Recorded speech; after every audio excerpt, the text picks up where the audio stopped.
Within the recalibration biomagnetic combinations that I developed, there is one that's specifically for detoxification. So I encourage people to use them. Like, for example, today worked with a woman with ovarian cancer. It was her first time visit.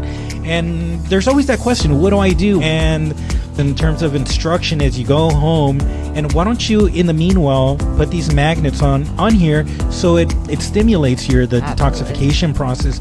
Let's face it, every day we're producing toxins. Every time we go to the restroom and we pee and we poop, that's just what part of life is. Yes. But we're also breathing in toxins. Let's talk about the hormones and pesticides and things we're ingesting as a result of our food. I think we're much more toxic than we realize. I mean, just the stuff we put on our hands and on our skin. I mean, I had some testing done once and they said the most toxicity coming from in my body was coming from the skincare products.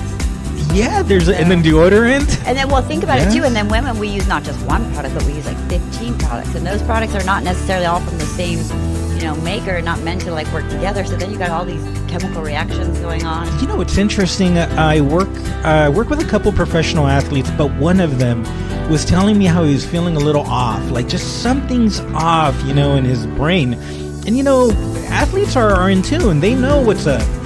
And so we found that he's intoxicated, and we found that it was his shampoo. Oh, that's a big thing, Leslie. And people with cancer or whatever, that's one of the first things I tell them to change. Really? If you think about that, you're putting it on your scalp, and it's going directly into your... So when we were living in toxic mold, I actually began to taste the shampoo. Oh my gosh, I'm really absorbing this into my brain literally every day. Like, maybe I better look and see what that is about.